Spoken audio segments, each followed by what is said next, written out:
slide real quick? Thank you.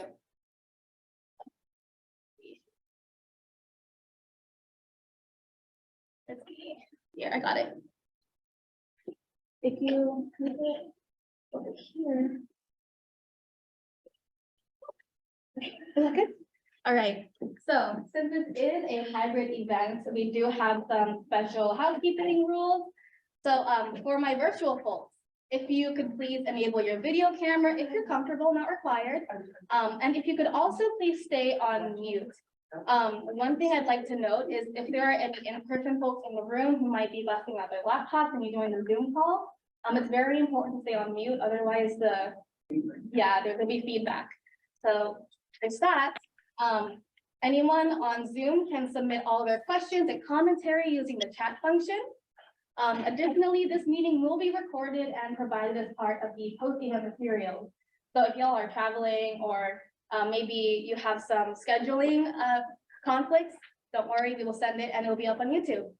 And also, if you could please take the time to take our post-event survey so that we can improve this event for the future, that'd be great.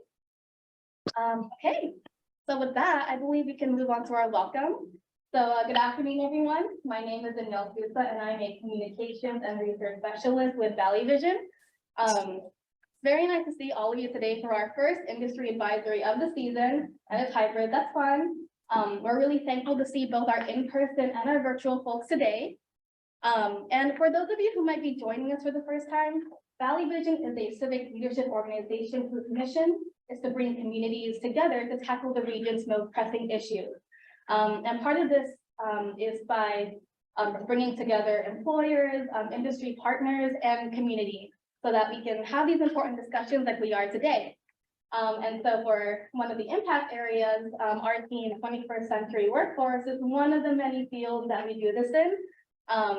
And we serve as the regional organizer. And so we have all of our great people here today with our online folks. And so the way I would describe our two main goals is to connect and align.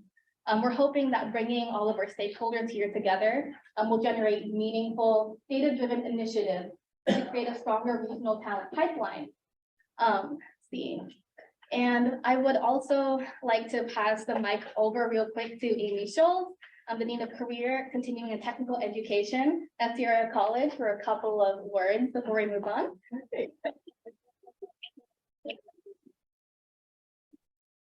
Well, welcome everyone. We're so delighted to see everyone here today. It's a very important conversation we're about to have.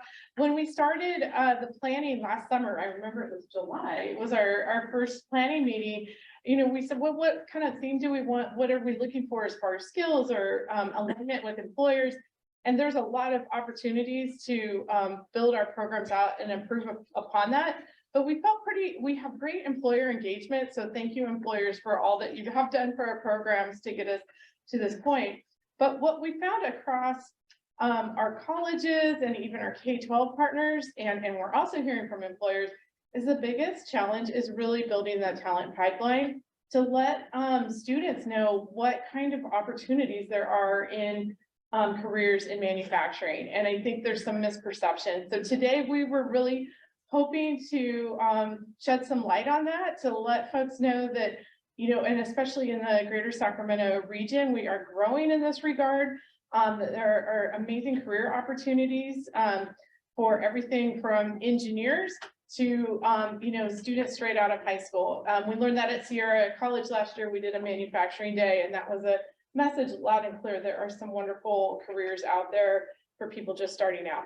So we're excited for the conversation today to learn how we can communicate this message to potential workforce in manufacturing, and also how to diversify the manufacturing workforce. So we need employer input and feedback to build our programs and continue this, but then we also need the students on the other end to bring that to fruition. So thank you for joining us today. Okay, and so with that, if we can go on to the next slide. Also, a quick thank you to all of our supporters and partners who always make these advisories possible every year. I see y'all in the room. We see y'all in the participants list online.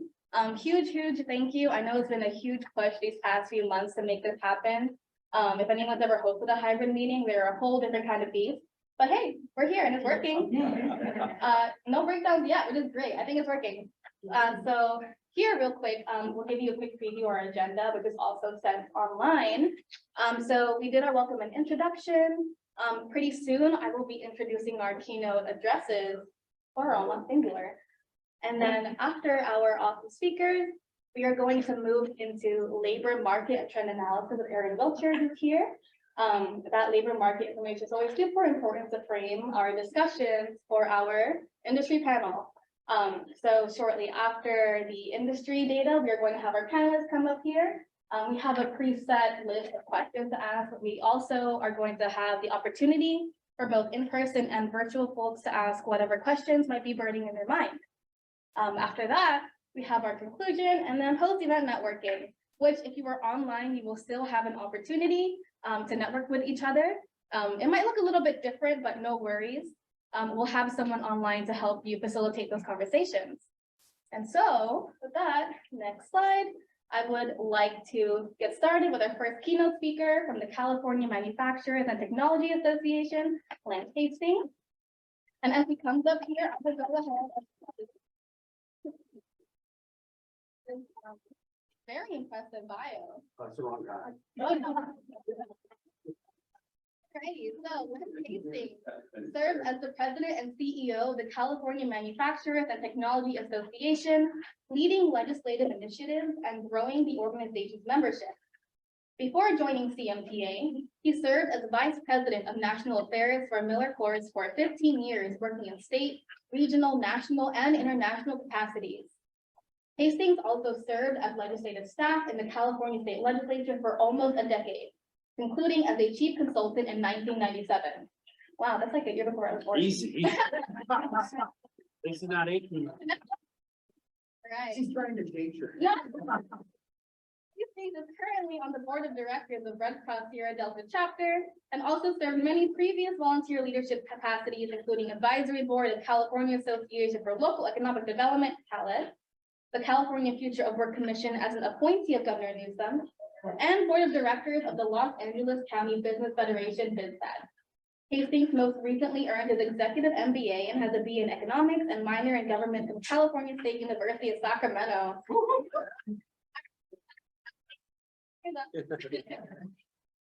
At least you didn't say last century. Oh, You'd be accurate. Thank you very much for the opportunity to visit today. I give a couple of speeches like this throughout the year, and I always start with manufacturing is going good, but not great. And I wish, and I'm working hard, that one of these years I'm going to be able to say that manufacturing is going great. But before we talk about the future of manufacturing, before I get going, actually, I saw that periodic chart and I started getting the twitch. That just scares me to be in a room where the periodic elements are. But I took this role 4 years ago. I had previously served on the board of directors of the MTA through my work at Miller Brewing Company, then its successor, Miller Coors. So I really enjoyed the organization. I understood its mission. I knew the team there, and I knew what they were doing was very important, and I wanted to be part of it. So long story short, I lived in England from 2012 to 2015, came back to the US and worked in Washington, DC, doing federal affairs for the beer company. And then role opened up and had no plans really to return to California professionally. It just was a perfect match made in heaven. And 4 years and 3 months ago, I came back to California. I was born in the Bay Area, went to Sac State, and spent most of my life here. And I care about it so deeply as a state, but I care about manufacturing even more. So that's what brought me back. And all of my counterparts around the country, Lance, you're crazy. You have to work in California. It's terrible there. And they're not wrong. But it's a battle I think that's worth fighting, because the people that are in this room are part of that manufacturing ecosystem that is the best kept secret in California. And my job is to not have it be a secret anymore, because when you contribute $300 billion to an economy, you can't ignore that. In fact, we contribute more than any other industry sector. And people literally don't know that. They think about it, they think they have an idea what the scale of California manufacturing, but they have no idea. And I'll argue sometimes we don't have any idea how big it is. 300 billion, you hear billion all the time, you hear 39 million people. We can't imagine what 39 million people, future workers, right, or potential workers. What was it, our Golden One Center, holds 17,000 people. So if you've been to a sold out Kings game, that's just 17,000. 39 million people in California. And most of them live, obviously, in Southern California. So how we leverage our resources, both human and natural, is really going to be the future of what manufacturing can do in California. And we cannot rest on our laurels of a post-war resurgence of manufacturing in California. That's what built this state. People say, oh, the gold rush, that's what brought people here. But manufacturing is what built this state. And I think we've kind of lost the plot. And I'll accept responsibility. In fact, we all should accept some responsibility. But a lot of responsibility rests down Highway 50 to the west at the state capitol. I'm here to tell you, they just don't get it. They don't understand the impact manufacturing has on the state's economy, but their own local district economy in their legislative districts. So we're going about what I'll call a education mission to let them truly know how many employees are in their district, how many facilities, and what they're making, because quite frankly, they don't know. So when I signed on to this role 4 years ago, first thing I thought is we got to change the narrative. In fact, we have to own the narrative, because if we don't, someone else will. And what is the Hollywood narrative about manufacturing? It's dirty, dark, and dangerous. It's blue collar. Nobody knows what they're doing. And it's just a little part of the economy. All of those things are false. But we have to tell that story. We have to go out and bring policymakers to our facilities so they can see what we're doing. And we're not wasting energy. We're not wasting water. In fact, we're the best stewards of all inputs, because you can't waste a cent on a megawatt. You can't waste a gallon of water, because if you do that, you're leaving value on the table. And we just simply don't do that. But again, they don't know that. So the more that we tell our stories about what we're doing and how efficient we are, you see their eyes. I have no idea. Well, you didn't have any idea because you didn't come along the journey with us and do the exploration that I think as a public servant, you're kind of required to do. So that's working. We're having some success. Now, we used to be CMA, the California Manufacturers Association, which often got confused with the other CMA, California Medical Association. So when representatives before 1999 would go into the Capitol, I'm from CMA, which one? So we eliminated that by adding the word technology in our name. And it's not just because there are technology companies that are making things, and they, with Silicon Valley, Intel here locally, HP, that's technology as well, but it's what we do with our equipment and our people. Technology is really a euphemism for innovation. That's what we do. Every member of CMJ is a technology company, and that they either use technology or they're developing new ones to increase the efficiencies of manufacturing. So I'll take one step back to COVID, and then we're going to talk forward, and I'll be done not too long. So when COVID hit, how many of you panicked? Because none of us knew what to do. Everybody was telling us to shut down because we can't congregate. And that was a medical safety, can't do it. But we keep open and keep making things. Well, we can, but we need your help to do that. We need to be identified as a critical infrastructure industry, which manufacturing is. We were relying on some of those things, but we were congregating thousands and sometimes tens of thousands of people under one roof. But manufacturing is already set up for PPE. We already protect our ears, eyes, toes, wear bright colors, and hard hats. So adding a mask wasn't so difficult. That's how we kept open. We added another PPE factor to our equation. We were able to stay open. And I will submit to you today, as I was saying back in March, April, and May of 2020, if we didn't, the California economy would have collapsed, and the national economy. I know I'm just in California, but without manufacturing, you don't have an economy.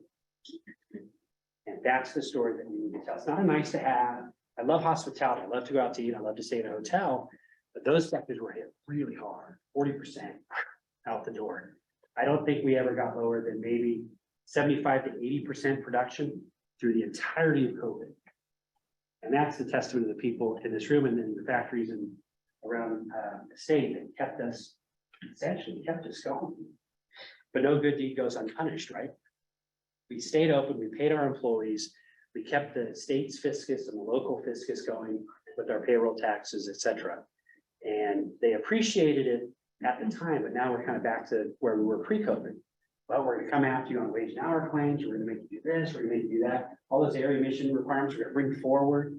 And wait a minute, we just got through, I would argue, the most difficult global challenge ever. Because COVID affected the entire world. It's not an isolated Spanish flu in one place or another. It affected everybody. When that first case showed up in Topeka, Kansas, how did that happen? Because at that time, it just wasn't really growing. So it hit home for everybody, including, workers. They're people too. So when they go home, they're with their families. When they come to work, we take care of them. And I was either June or July, as we learned more about what COVID was doing. I actually had a public hearing and I said, the safest place that California could be right now is at work at a manufacturing facility. They weren't going to get COVID if they were at work at a manufacturing facility. And it was true. But if you went home, you could get it at home. If you happen to go out to a store, you can get it at a store. So that's the COVID bucket. It may sound grandiose, but we save the economy because we are the economy. So we get out of COVID and now we're back to what I'll call square one. Demand is up, supply chains are challenged. How do we deal with that? We're reshoring jobs. We're focusing on domestic supply chains. Two very important accidental benefits of COVID. It forced Americans to rethink our supply chains, and that's fantastic. But we are in a global economy. Cannot put our head in the sand and say, oh, it's all going to come back to the US. Simply not feasible. But reshoring some things and building out our capabilities in California and the US is going to be paramount.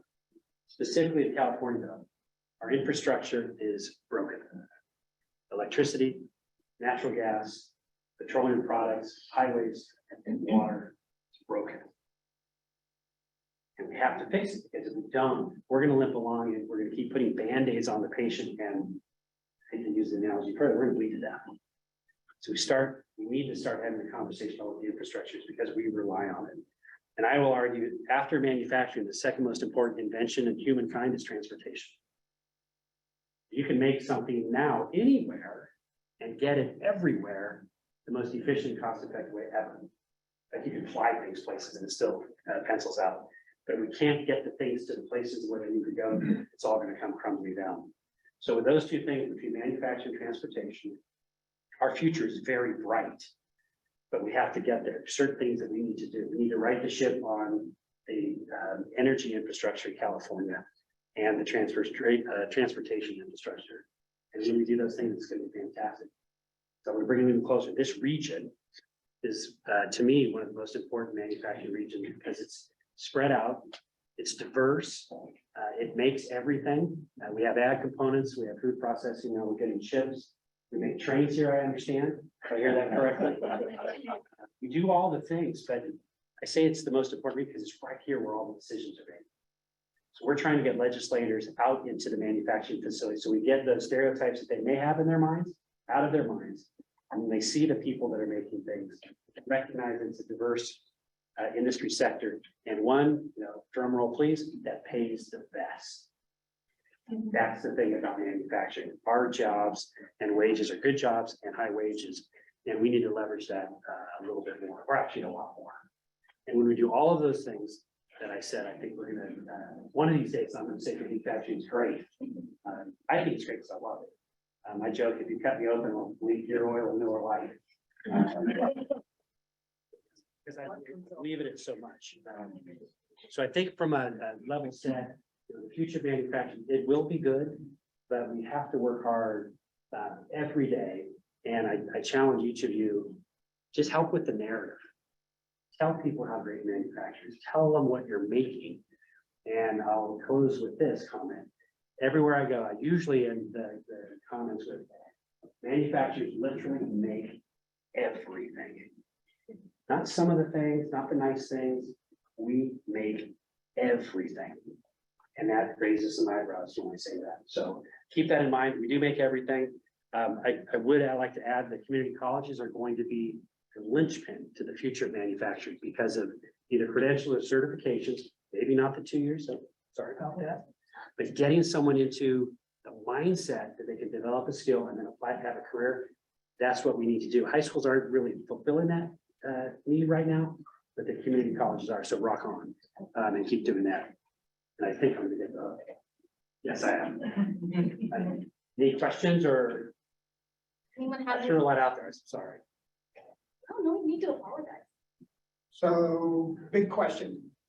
From discussions with your members across the state, what do they see as their biggest issue these days? Labor workforce, which is why I closed with that. There are simply too many jobs and not enough people. And then you add additionally, not enough people with the skill to fill those jobs. Someone could show up. Are they gonna work hard? Maybe. Do they have the skill? Likely not. So we have an obligation to make sure that we're doing our part to train. So CMTA, we have an education research foundation. We're growing so that we can give scholarships for certifications and credentials to do our part. To make sure that when Kevin needs an employee that knows how to do something that they do, so that he doesn't have to spend the money to train them at Siemens.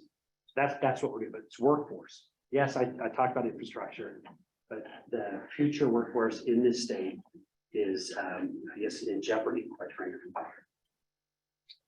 I can just jump on that. I can just jump on that real quick. I heard the word scholarships as a high school counselor, my ears perk up.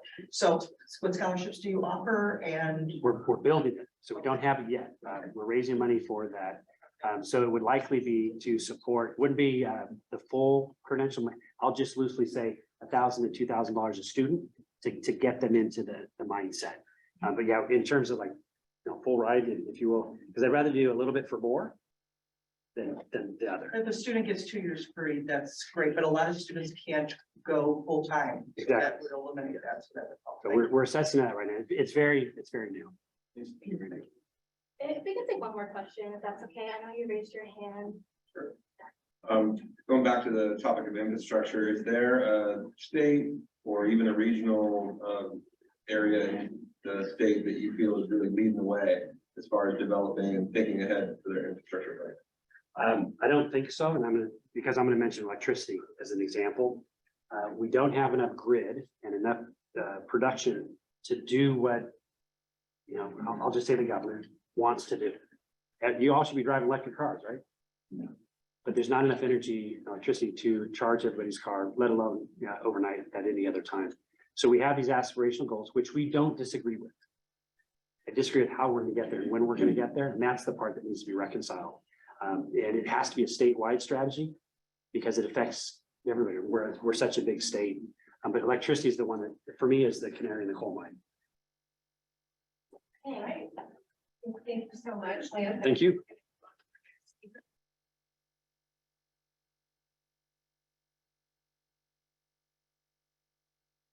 So much. We really appreciate your presence here today. And so for our second set of keynote addresses, I have not one, not two, but three incredible people to introduce to y'all today. So here to talk about diversity and inclusion in manufacturing, we have Michelle Burris, Kanu Kumar, and Dr. Gerard Melancon from the Century Foundation. And so I believe they are all virtual, unless we have one of them here. Okay, so in that case, while I start to read their bios, our tech team will get to work on spotlighting their videos. And Angelina, if you need me assistance, just let me know. But for our first speaker, Michelle Burris, she is a fellow at the Century Foundation, focusing on racial and gender equity and workforce development. She helps to lead the industry and inclusion cohort. Prior to joining TCF, Michelle was a teacher at Truman High School in New York City, working with African immigrant students. She also served in the United States Peace Corps in Rwanda, teaching English at a boarding school. Michelle participated in internships at the White House and was a congressional fellow in Congressman Jim Cooper's office. She graduated from Spelman College with a BA in political science and holds an MA in politics and education from Teachers College, Columbia University. Kanu Kumar is the co-director of the Urban Manufacturing Alliance, a national coalition of practitioners working together to grow more equitable communities by building robust, sustainable, and inclusive manufacturing sectors. Kanu is co-leading the Industry and Inclusion Initiative, a coalition of organizations working to build ecosystems that increase racial equity in manufacturing. She has over 15 years of experience collaborating with nonprofits, government agencies, and community-based organizations on urban planning and equitable economic development initiatives.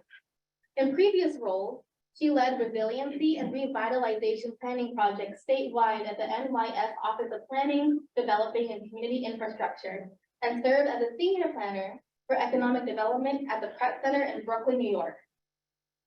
Dr. Melencamp brings over 25 years of progressive workforce development experience to serve in his role as president/founder of Durango Works.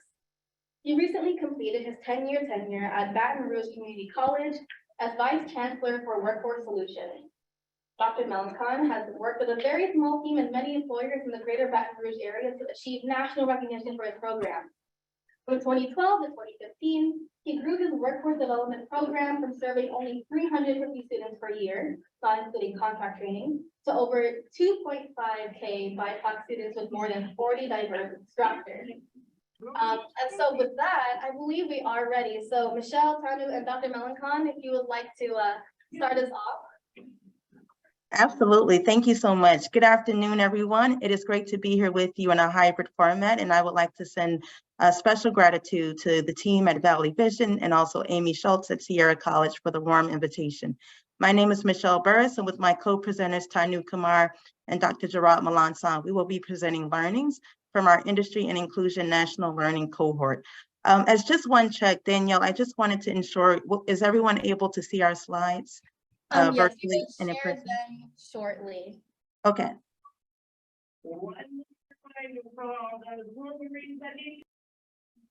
Just let me know when I should keep going. Yes, I got it. Okay. It is confirmed.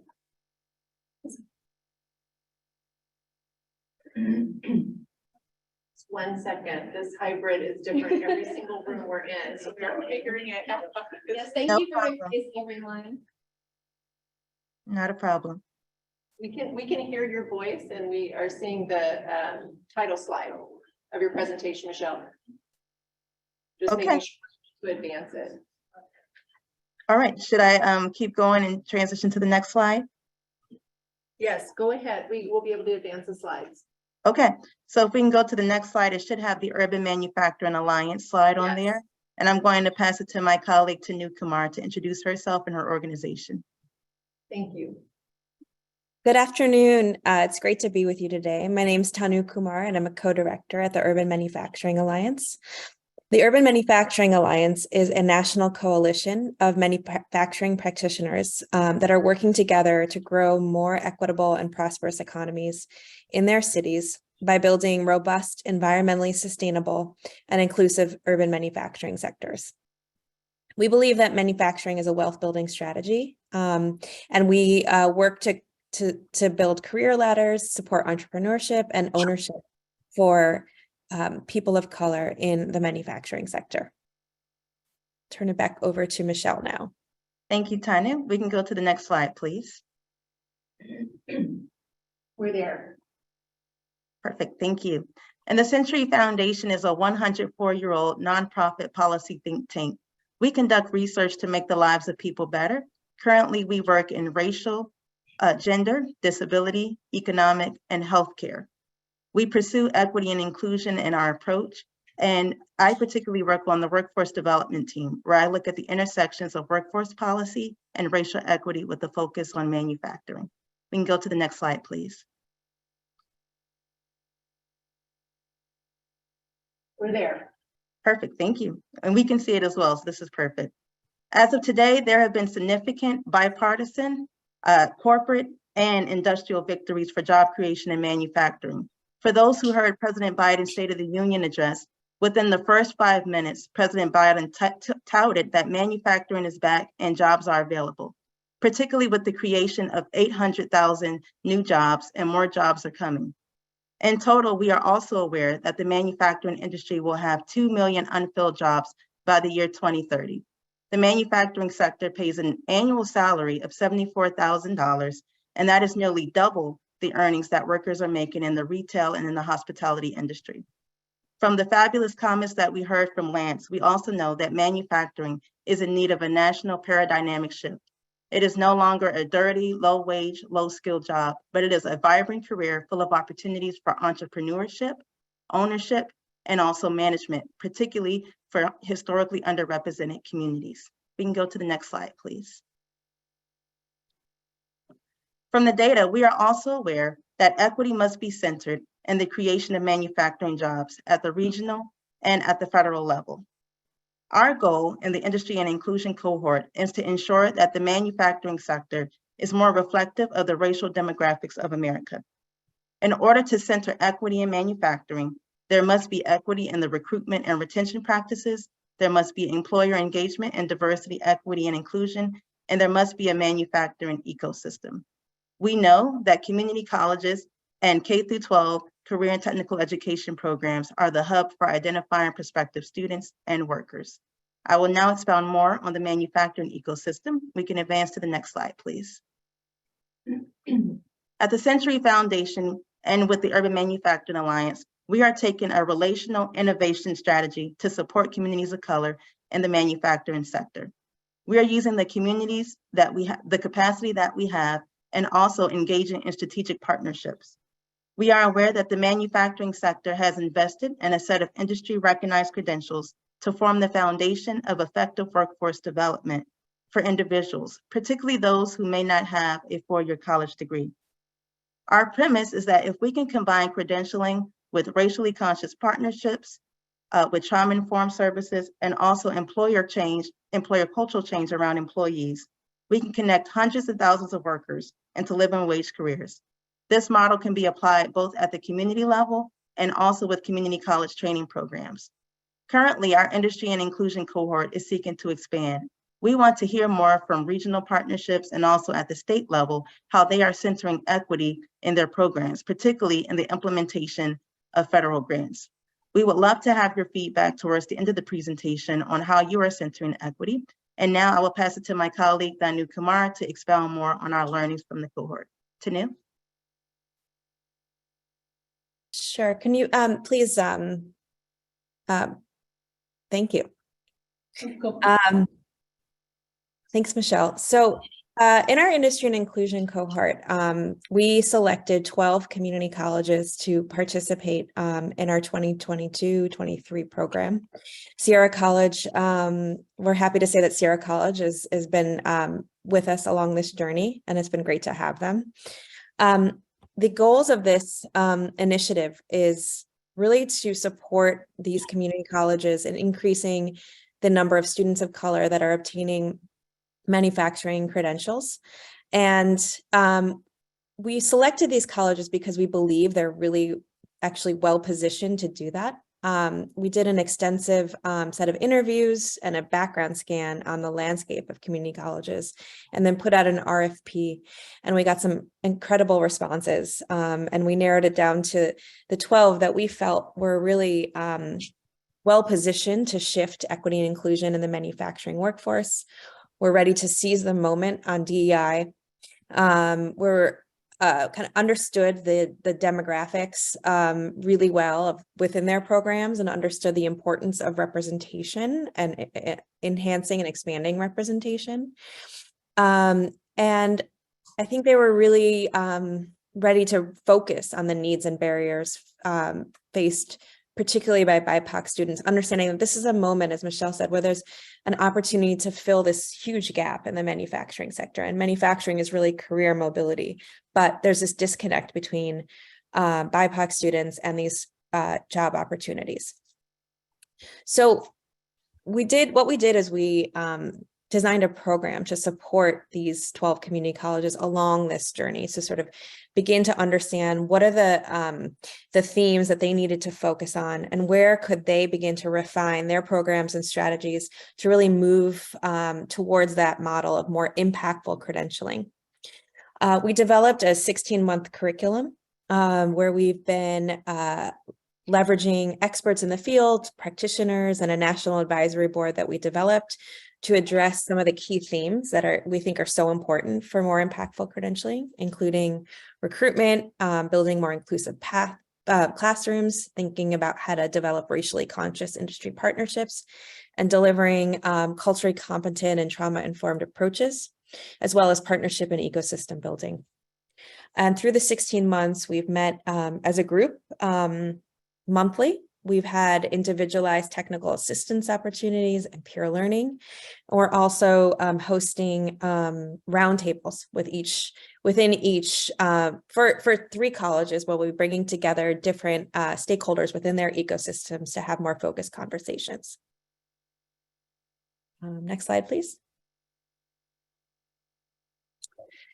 So we're about midway through this, or about halfway through this cohort. And I just wanted to take a moment to share some of the key takeaways from our work with the cohort to date.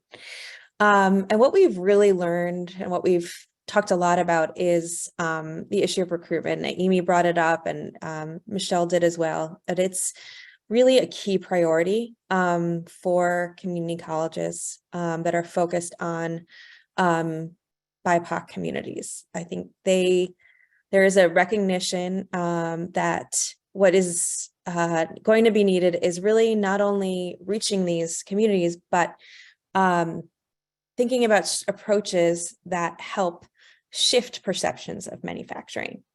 So thinking about manufacturing as a viable career, as a career that is accessible and that will lead to stability and well-paying positions.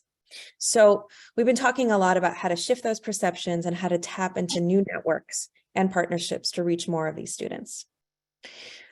We also have focused a lot on collaboration with industry. So our cohort members are collaborating with industry. They've set up industry advisory councils. They have partners that they've worked to co-design impactful their credentialing programs with. But one of the themes that we continue to talk about and we walked away with is that there needs to be more consistent and connected and early engagement with employers to think about how to actually shift the culture of the workplace and to really respond and support the needs of BIPOC students. And then the final thing I'll mention is that there's been a lot of support and interest in thinking about trauma-informed approaches and culturally competent approaches in classrooms and workplaces. And many of our cohort members are seeking assistance, and we've developed some trainings around how best to integrate these into the classroom. Next slide, please. And what's been really exciting is that we've already seen some of our cohort members and other colleges that that have engaged in our programming already begin to pilot test some innovative strategies and see some promising outcomes. And Gerard will talk a little bit more about a particular case study in Baton Rouge that does many of these things so well. But I just wanted to mention a great example of what we think is highly successful recruitment effort. This is a region, this is in Orlando, Florida. It's a region which has a lot of hospitality workers and service industry workers that are transitioning into manufacturing. And there's a school there, Valencia Community College, that has employed relational recruitment strategies that have been incredibly successful. So what they've done is they've hired a team of recruitment liaisons that are specifically assigned and work with different target populations and different geographies in the area. And they've spent a lot of time trying to build close relationships with the community-based organizations, with the churches, with the barbershops, with the places in the community that are embedded in the community and that have the networks to reach the potential students that they may want to the potential student pool that they may want to recruit from.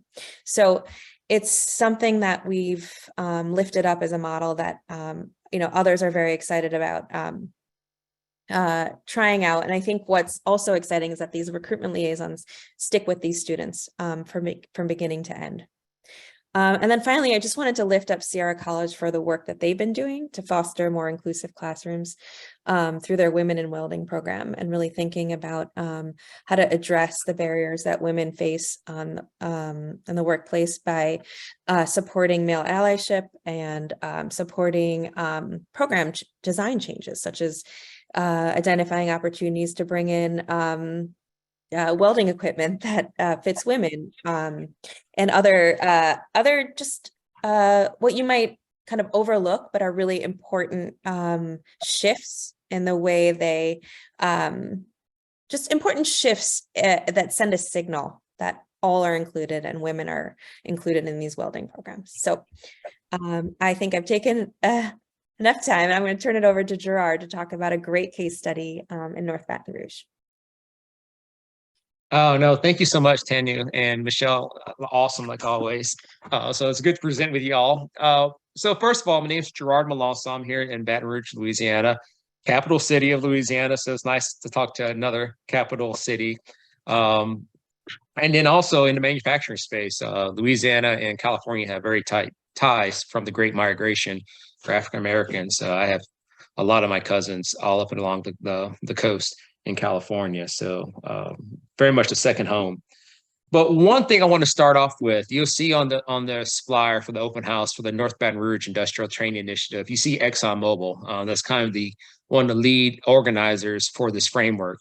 But I would like to first say anybody in that room where you guys are can pull this type of framework together. You don't need an Exxon or it's nice to have Siemens and those people, but either a lead intermediary, a community college, or a workforce board can make this happen.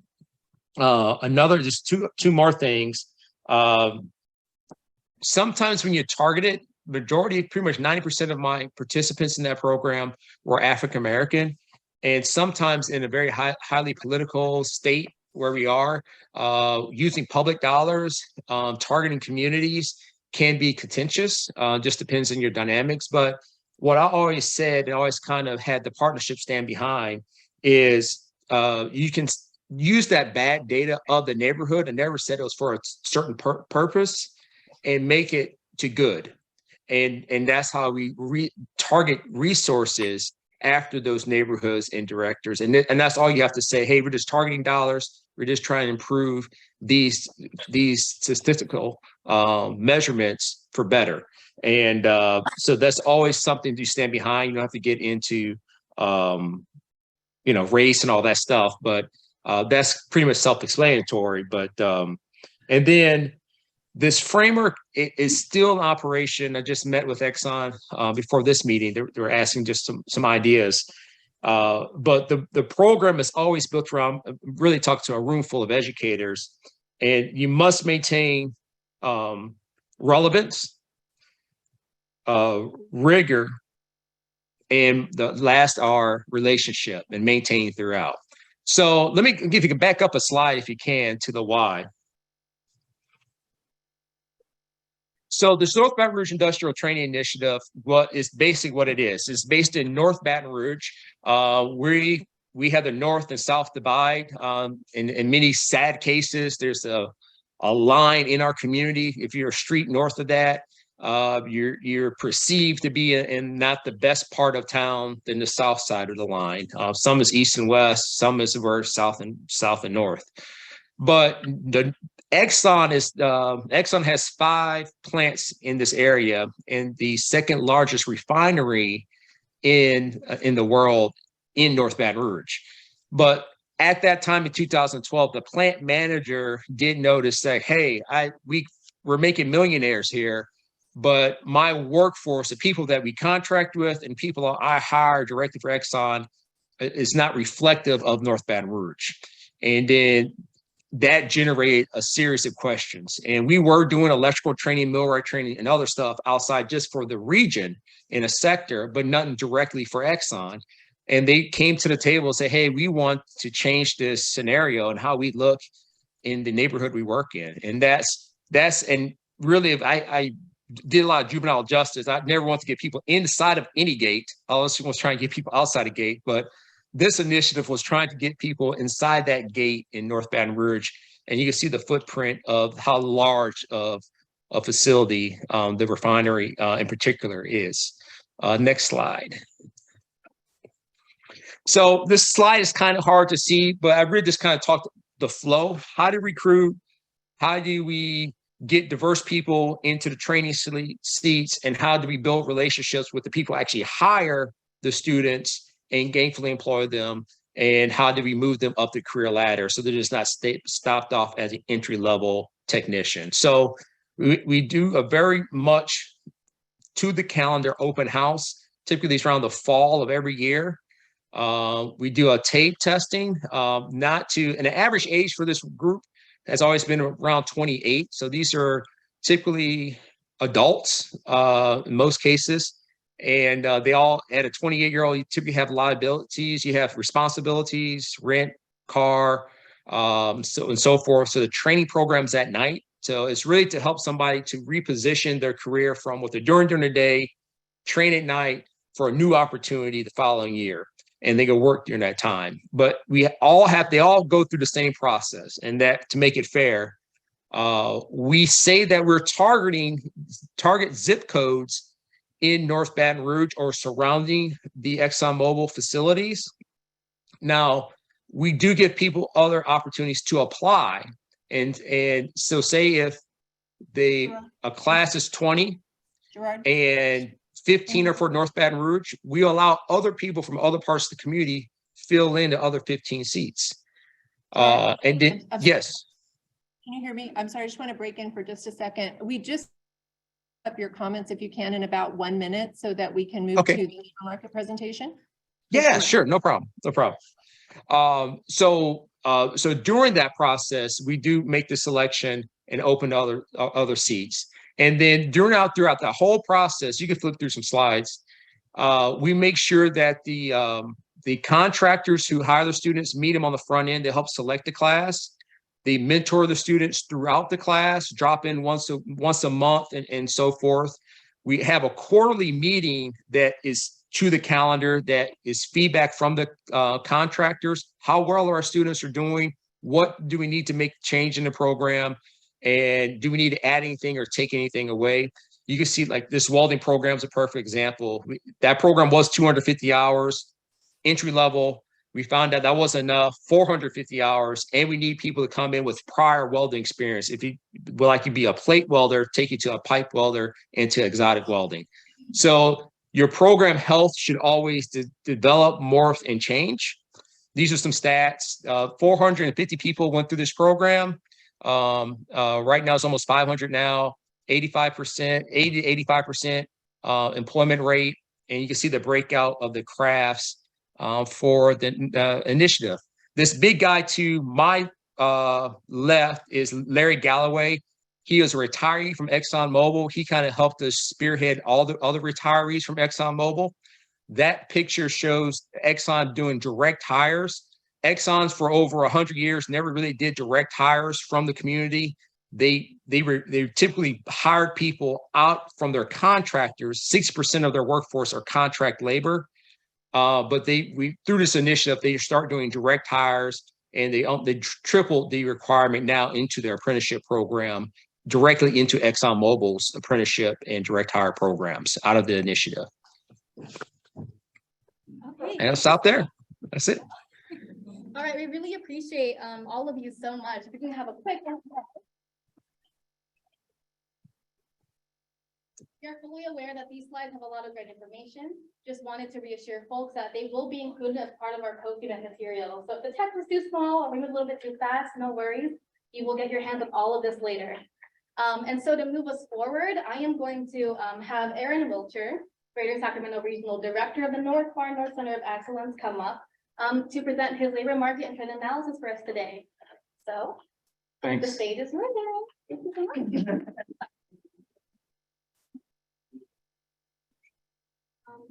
I put in the last email version 3. Oh, awesome. Sorry. Okay. You're good. Let's see, should I stand here? Is this good for the owl? Maybe like a little bit. Right here, Over just some here? distance, because that's a little bit, yeah, Okay. right there. Thank you. Back in person. We do this is sort of like a traveling show where we do a lot of these advisories in different industry sectors. So here we are with manufacturing, not on Zoom, except for our colleagues up there.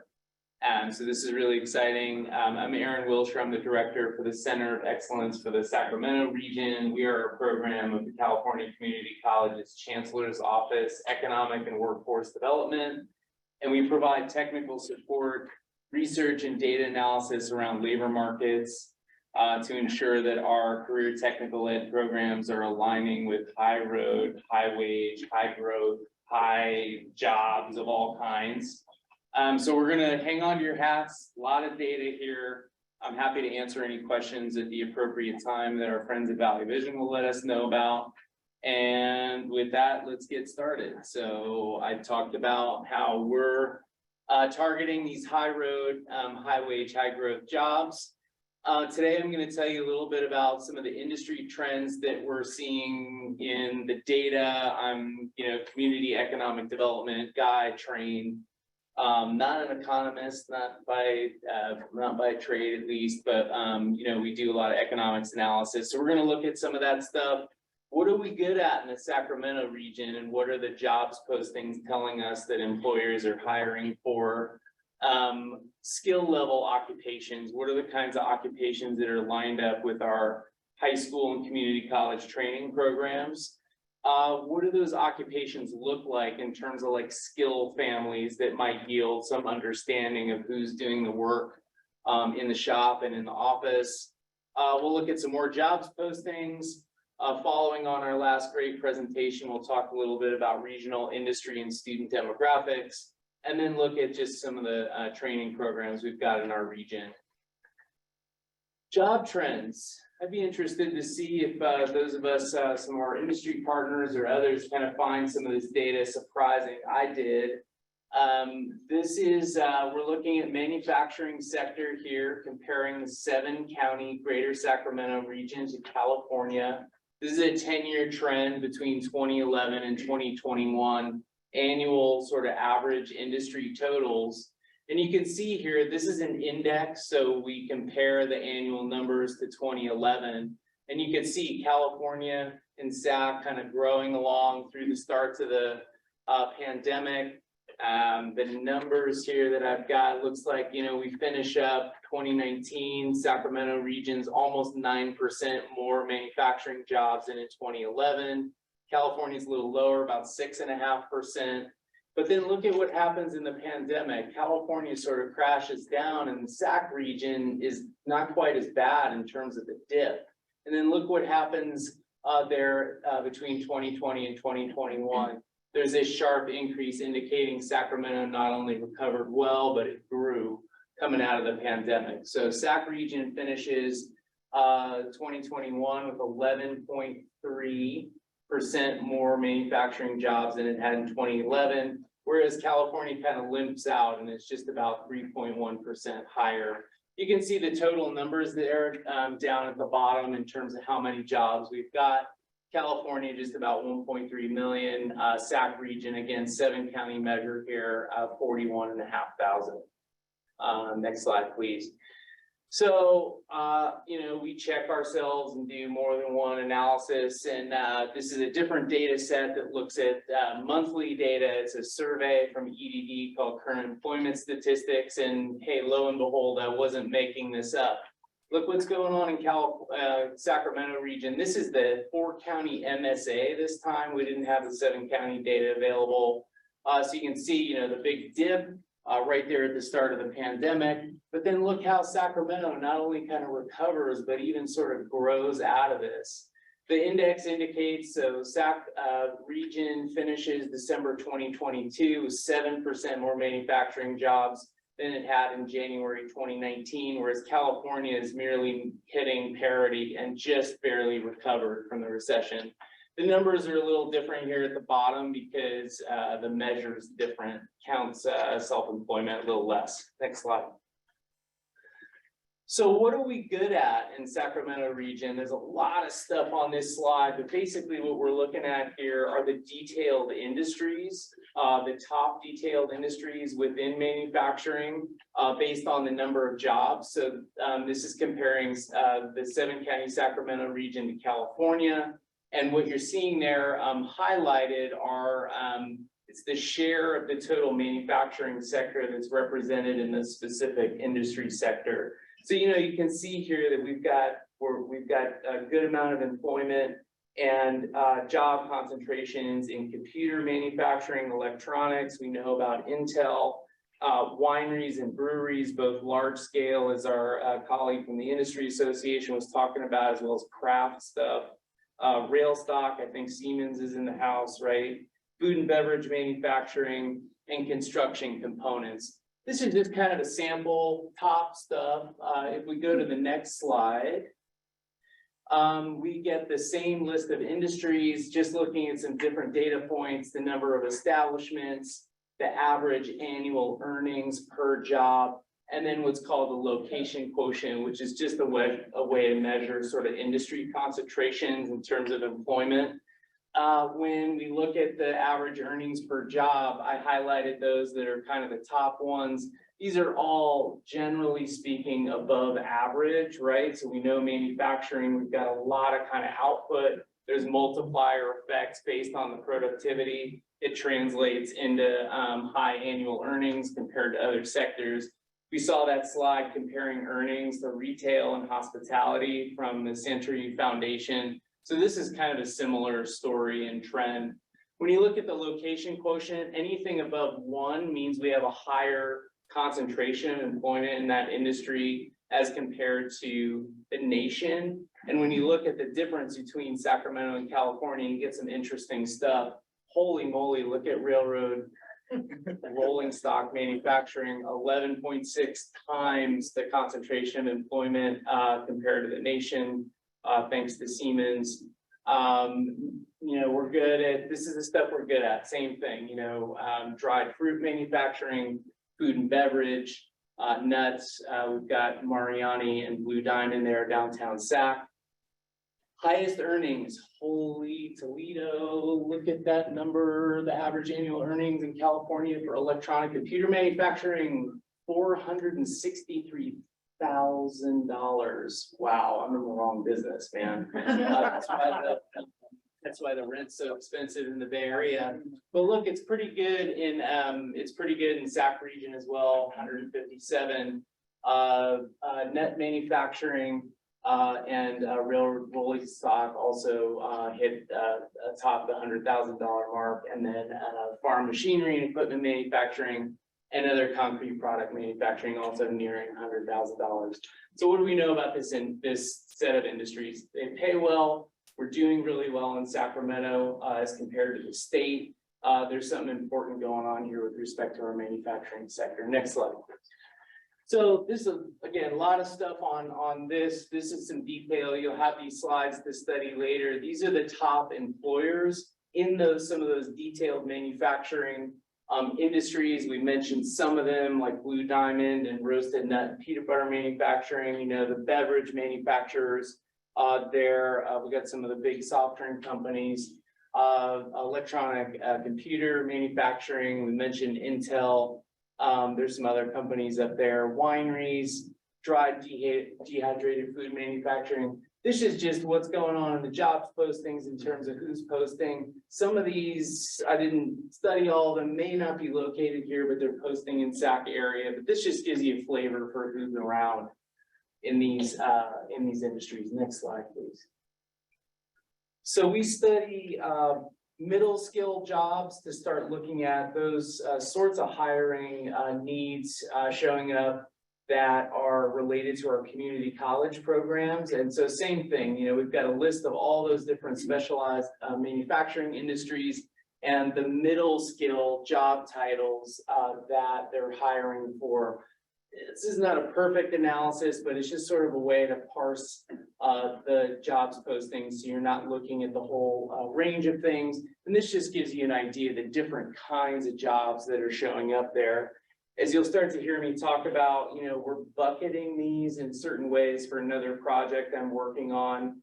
And those buckets currently are production, maintenance and repair, and sales and marketing. So those are ways to think about types of jobs that may have similar training and education requirements or skills that are required in order to be able to perform the work. So you can see some of these titles up here on the production side. We've got technicians, operators and tenders, associates, drafters, quality control, our industry folks and panelists can talk about their own specific hiring needs. Maintenance and repair, we've got industrial maintenance mechanics, field techs, and then, sales and marketing, regional sales reps, account reps. There's a lot of customer service going on as well. There's this other category I'll talk about, which is a little hard to quantify and align to specific manufacturing related community college programs. But I'll mention what some of those jobs are as well. Next slide, please. So let's look at the occupational data. I told you there was going to be a lot of stuff.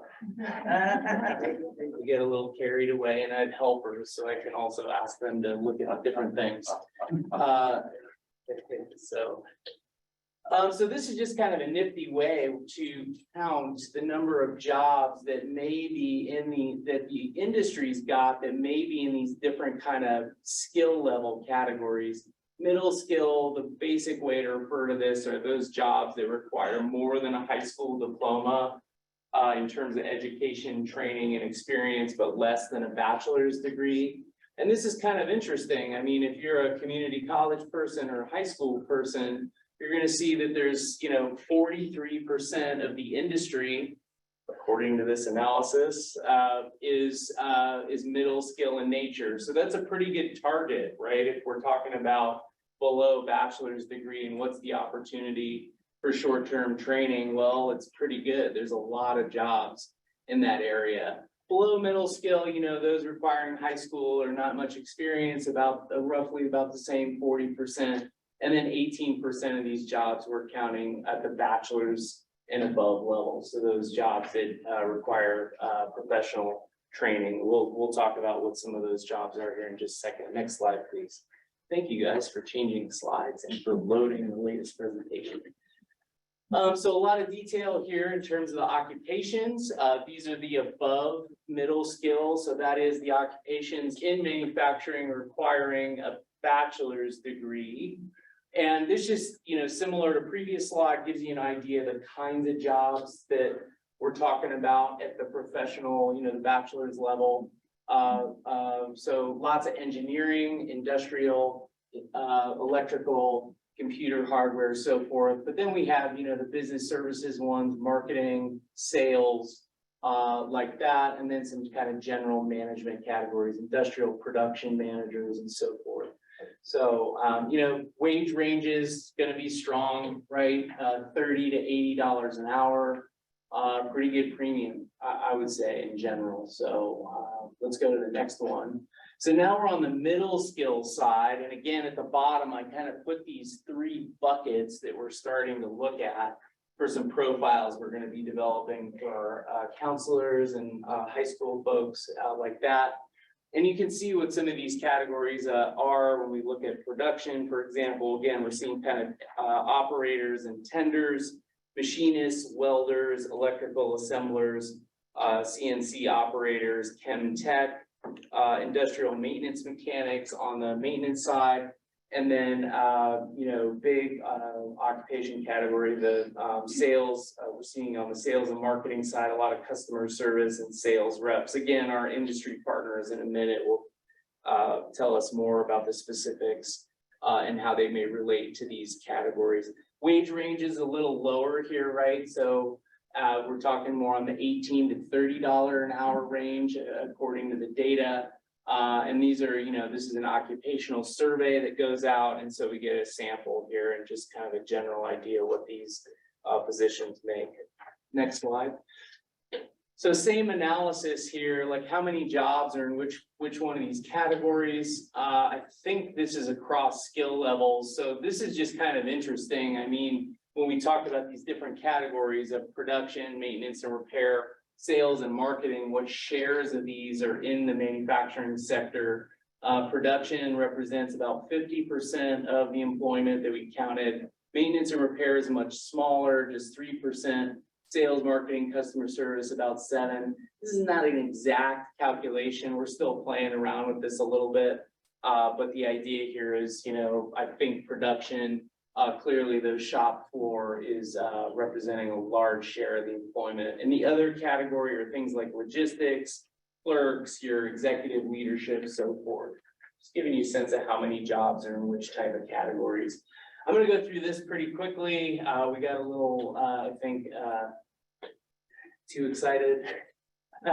So we counted each one of these in terms of skill level, the production, the maintenance and repair. I would just invite you to look at that big middle skill bucket, right? So again, underscoring there's a lot of middle skill jobs that we need to train for in each one of these buckets. Next slide, please. Same thing here. Lots of annual openings.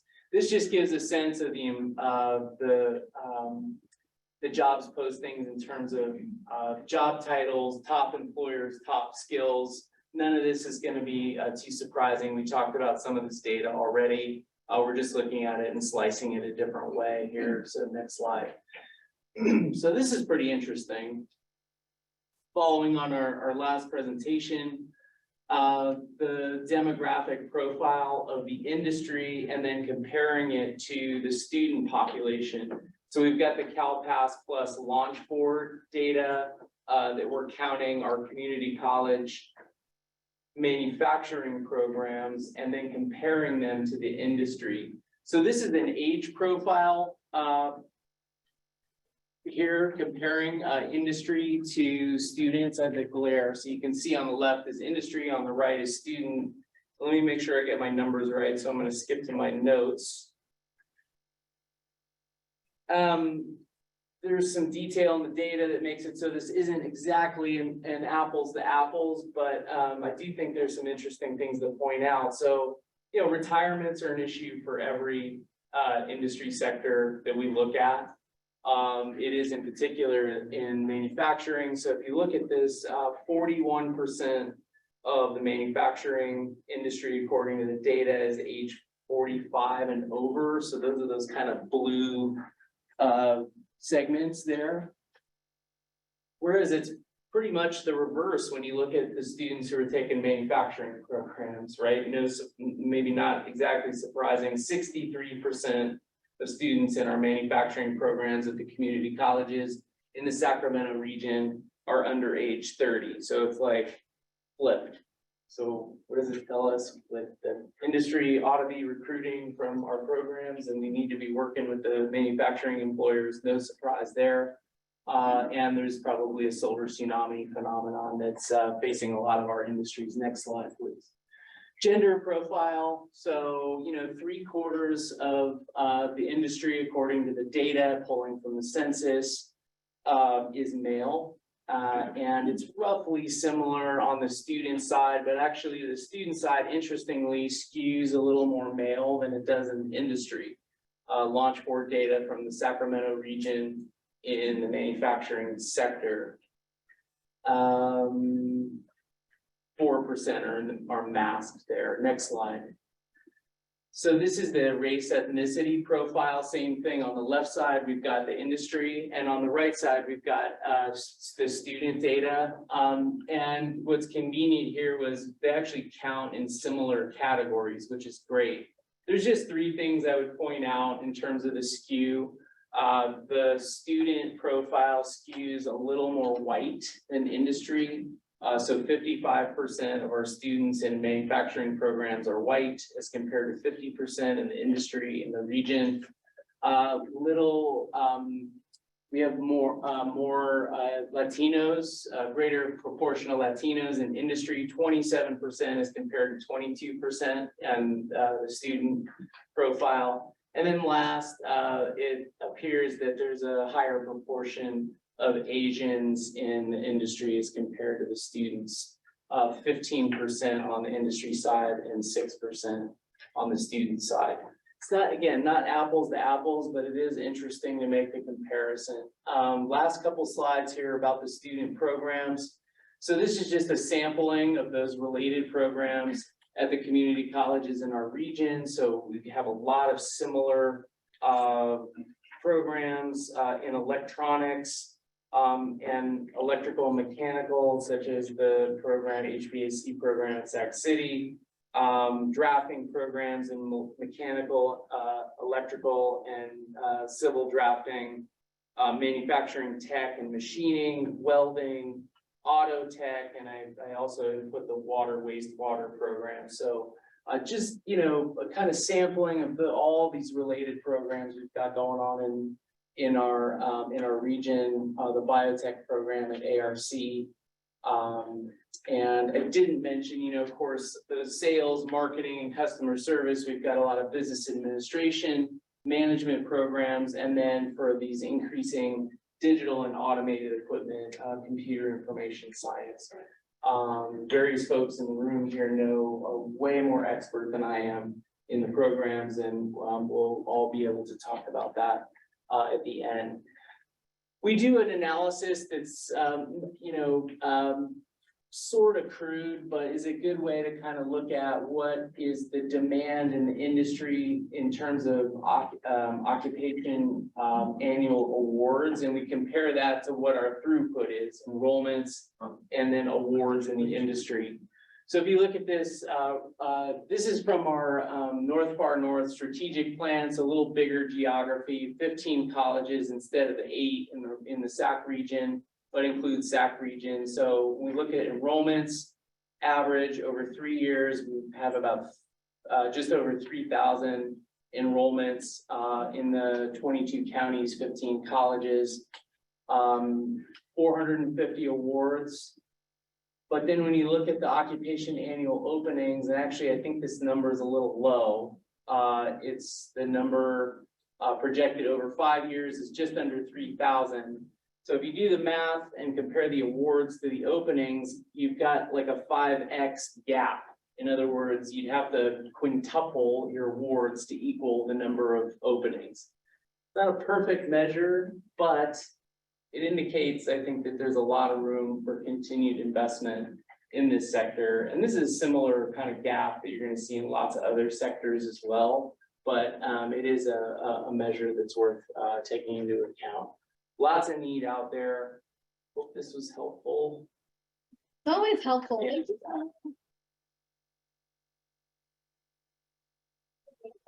To frame our conversation here today. You're welcome. Thank you so much.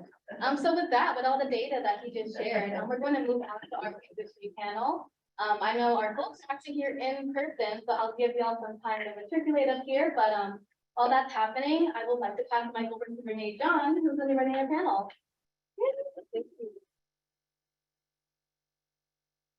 On up, and I just want to invite you, if you had to have a snack or a drink yet, they are in the back. Feel free to get up and get a refreshment or a snack at any time. There's sandwiches back here. All of that is available to you now, or as we post-event networking, but we can definitely dig in now. I'm glad you came up now because I was gonna read your bio when I went to like a pageant, but it made me a little bit nervous. I just thought, oh my gosh, it was like steps that you can't talk to each other. It's like, but it would be great later. I'm not gonna win. Okay, I'm gonna go ahead and jump in. I'm gonna start. Kara. Sarah is the line maintenance manager at TSI Semiconductors, a custom and standard foundry technology development company that brings lab to fab securely and efficiently. Prior to moving into management, Sarah worked as a line maintenance technician for 8 years with TSI. During this time, she went to school to earn a mechatronics certificate. This enabled her to build a great relationship with Sierra College Mechatronics program, which she is alum of, and onboard many of the graduates to join the TSI team. In her free time, she loves spending time with her husband and 2 kids and doing improvements in crafts. Sarah. Sarah Carlos, thank you, is a recruiter for Origin Materials, the world's leading carbon negative materials company. He served 8 years in the United States Air Force. Thank you for your service as an F-16 crew chief and worked over 18 years as an aerospace test technician for Honeywell Aerospace. He's been a technical recruiter since 2019, filling a variety of roles in the information technology, medical device, government contracting, sustainability, and semiconductor capital equipment industry. He has been with Origin Materials since October of 2022. Sarah. Many of you know Kevin. I was telling Kevin, he's sort of video square famous with me in a lot of meetings that I've been in. He has been with Siemens for over 35 years in Germany, Mexico, and the USA. You speak a lot of languages? Amazing. He has been the head of quality at Siemens for over 20 years. He's also a founding member and current president of the nonprofit organization Sacramento Valley Manufacturing Alliance. And he graduated from Purdue University with a BSEE. What is that? Electrical engineer. Electrical engineer. This is Kevin. And we have Fraser. Fraser Marshall is an accomplished speaker and business coach, having over 40 years of manufacturing experience, 30 of which were spent working directly for machine tool builders or within a distribution channel. Since arriving in the US from England, Fraser has acquired over 20 years of experience as a leader and problem solver, developing high-performance teams that perennially achieve outstanding results. His ability to lead and build highly effective teams transitioned him from frontline selling to executive leadership. Fraser resides in Walnut Creek, Northern California with his wife and a daughter, and he enjoys motor racing, hiking, and is a member of various community organizations. Fraser. We have Jeffy. Yep, I'm the one with the complicated name. Okay, thank you so much. Is Jeppe Johansson Yes. is the regional service director for North America at Tomra Foods. He has a bachelor's degree in electrical engineering and technology management, as well as a master's degree in business administration. As an entry-level engineer, he started his career in hands-on roles and developed his skills and competencies by working hands-on equipment in the field.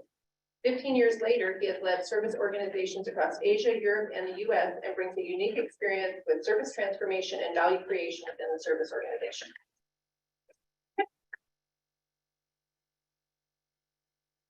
We have a few questions that we're going to ask the panel, and hopefully we'll have time for you all to ask questions as well. So I'm going to start out by asking you to provide a brief overview of your organization, your role, and the background on your workforce. So we'll start with you, Derek. Okay, like I said before, I work for Origin Materials, for the world's leading carbon negative company.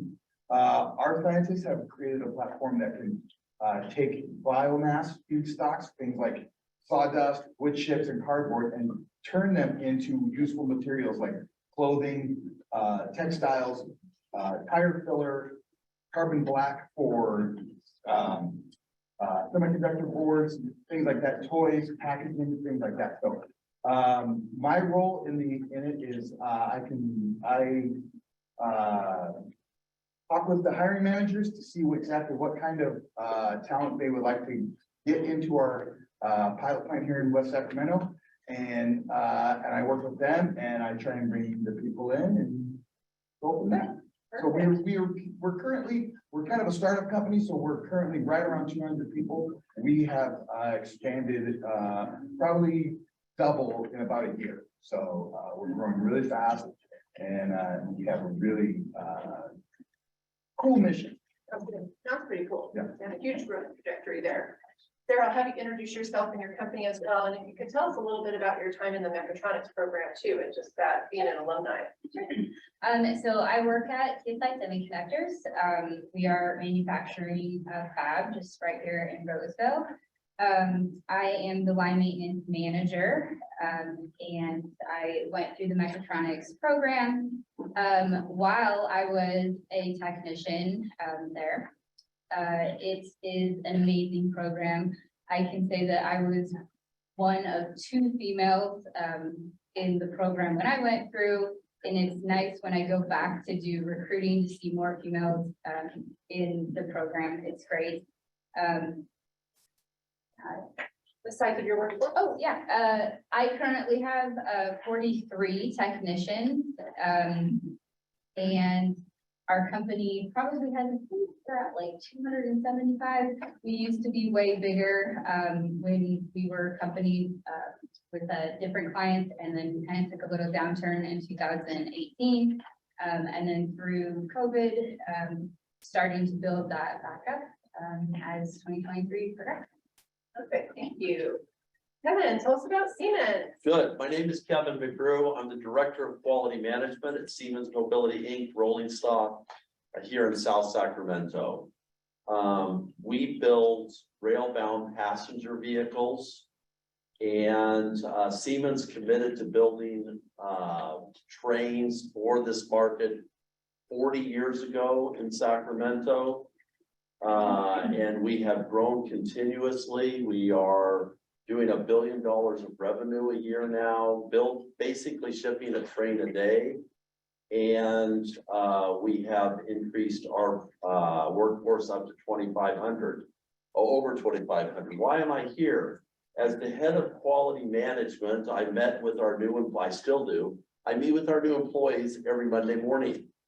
And about 5 or 6 years ago, I realized that as typical in manufacturing, it was predominantly immigrants, first generation immigrants coming in to work for Siemens. And I'm wondering, where are the 20-somethings in Sacramento? Why are we not getting any of those in the manufacturing sector? And I joined with other manufacturers. We formed Sacramento Valley Manufacturing Alliance, and our mission is to create and support pathways to advanced manufacturing, promote all of those pathways, and help our manufacturers also train the people we currently.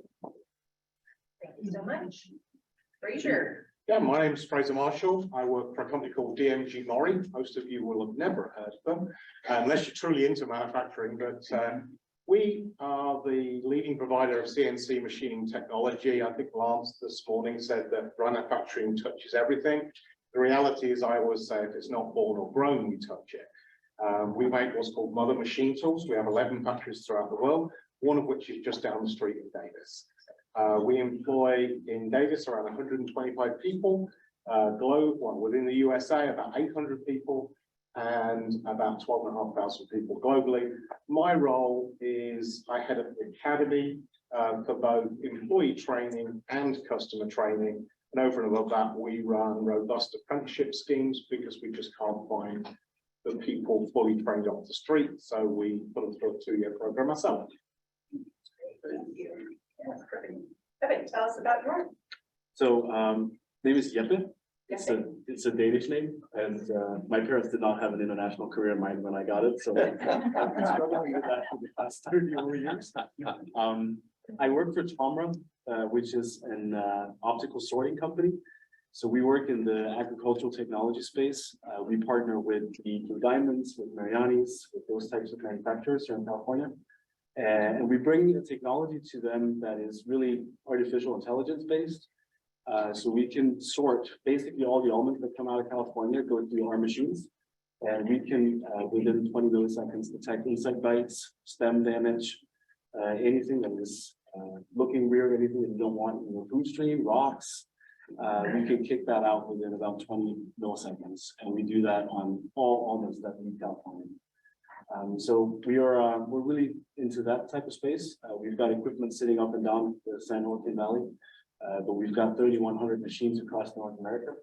So I run the business unit service. So we're the ones that go out and make sure that those machines are optimally tuned, that they're performing for all the manufacturing companies, and that we can continue to give them the benefit of having that capability. How many employees do you have? Currently, I think we're about 200. I sit on about 100. Thank you. And second question we have for you is, what positions are you currently hiring for, and what specific skills and competencies are you looking for, or maybe having difficulty finding? Right now in West Sacramento, we are technically a chemical company, so we're really not manufacturing anything here in West Sacramento. We have a plant that just opened, mechanically completed in Sarnia, Ontario, 2 weeks ago. And so we're commissioning that one, and then we're getting ready to break ground in another one in Geismar, Louisiana, doing the same kind of thing. So out here in West Sac, we're really kind of in the chemical engineering kind of space, but we're also very heavily into the industrial arts, welding, pipe fitters, things like that. So those are going to be really big areas for us for Origin. But like I said, like right now here in the SAC region, we're really looking for analytical technicians, chemists, And a few industrial technicians too, industrial maintenance technicians. So it is, I mean, it is, you know, very intensive, very safety conscious. So it is something that we stress to all of our employees is that, you know, the need for PPE for anyone that's working with the chemicals, things like that, work with PPE. So the experience of having the protective equipment is very vital to us. So that's something that we're really looking for is people who are comfortable in the PPE for that amount of time. So, but yeah, so basically we're just really looking for those types of chemicals. You talked about TSI semiconductor, what position we're currently recruiting for, and what skill and competency. Unfortunately, we don't have any current postings. However, I would say in the next 3 to 5 years, close to 25% of my workforce for maintenance is going to be retiring. And most of our machines that our technicians would be working on, there's very little of that experience. So pulling people in directly out of these programs and getting them in the door to start training, typically it's about 2 years to get them up to speed and, you know, grow them at the company. So I would say probably later in this year, we definitely will have some electronic technician openings, maybe even some facility maintenance people openings for that. And I know specifically with the mechatronics program, it really has a great foundation for a little bit of everything. We are looking for. Kevin, what specifically is Siemens looking for? What kind of position and skills? Siemens is looking for all kinds of positions. Going back to Aaron's, I think there are 3 segments you had, the below, middle, and above. We're hiring for all of those. Coming out of COVID as we were growing, frankly, I always joked, if you could fog a mirror, we would hire you. And that is because if we can get somebody to show up, some of those entry-level jobs, they can do, and it's great, get people in, and Siemens has a robust training program to develop them into other jobs. However, we now need to step back and say, you know what, we don't want to develop those people for 2 years to have them become a better welder. We really want to look at a program from a community college, encourage these people from underserved communities and the like to really go and look at those programs, because then they can come in at that middle level. And that's something that Siemens needs to really work on. We kind of have gotten to this point where we're just hiring people for entry-level stuff. No, stop that. Let's use the programs, let's encourage and let's support these programs regionally to help those people come in at a higher level. Takes the training off of us. We don't have time to do that. We make time, but we really don't have time. So that's what we're doing. Yeah. A little bit about the jobs. Yeah, so in our Davis factory, I'll split it into local and national. So at our Davis factory, we're always recruiting. I will say that calmly because it's always difficult to find what we're looking for, but a lot of people enter in the factory on logistics. So they pick parts, kit parts, and then eventually move into assembly. We normally look at community college level education at that. We also have a full fab and form shop, so we're always looking for welders as well from that area. Our engineers and inspection and quality tend to come more from a 4-year degree program. We do have 2 or 3 internships that we look at every summer. UC Davis has been a great resource for that for us. So that's really what we're looking for at the factory level. There are, as I say, community college entry positions and 4-year degree entry positions, factory space. On a national perspective, you know, and as you said, service, we have at least 30% of our service engineers are going to retire within the next 5 to 7 years. I'm currently, for the last 3 years, been hiring in 24 service apprentices per year at a national level. That will barely give us enough people by 2025. Within California, because we do it on a national level, We normally take on at least 2 service apprentices per year in this region. And again, we look for community college. Mechatronics is also huge. We do put them through mechatronics training, but if you like, we take them with 2 years community college and then give them another 2 years of intensive training. It includes travel. They get to go to Germany for about 4 months. They on separate, 2 or 3 week increments. They get to go to Japan for a couple of months. So it's quite a lifestyle they have on the apprenticeship program, to be honest. But what we're doing is we found on-the-job training, developing them our way, the same way we train our customers, is the best way to get them up to that skills level immediately. And then we are fully NIM certified, and a lot of our field service guys are trainer NIM certified, and that's how we're passing on the tribal knowledge to the younger people coming in from the older people the rest. Perfect. And mechatronics is the community college certificate program that you're looking for, or is it others? We don't necessarily we put them through mechatronics again, but it's nice if they've already done it once. Okay. We can take them to a high level when we do it at the same time. Yeah. So our regional HQ for all of North America is in West Sacramento. So we've got a flavor of different functions that are located here, from finance to sales to the people that I have in my organization in field service. So I would just resonate. We constantly hire, we constantly got open positions, and they're very, very diverse. Speaking from a service standpoint, we're in a little bit of a challenging situation, given that we are working with advanced technology. Artificial intelligence is not yet a skill that is really readily available out there. But it's one that I think it resonates a lot with electrical engineers, with computer science majors, or anyone that just has a basic interest in it. So we really don't have a benchmark for what we would like to see. An interest is really, really good for us, and some basic skills. And then we've created training programs around basically taking those entry-level guys and bringing them up to speed. So we've got training programs that's catered to almost 12 months on the job training before we would start to separate you out and then you fly. But that really goes from anything from general manufacturing principles to safety to basic electricals, basic optics. We deal a lot with X-ray technology that is also not a prevailing skill out there. So we've really catered and created a training program around getting the right candidates. And so we're looking for anything really. As long as you have an interest in our technology and you really passionately want to learn about it, then I think we've got what it takes to bring you on. Okay, that was sort of our next question, is the different categories that Aaron talked about, and just middle skill and entry level. There's what you ideally like to see and what you're willing to put up with or willing to base level have come in so that you can train them.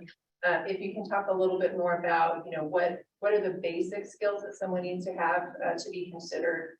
And I'll start on that in this time.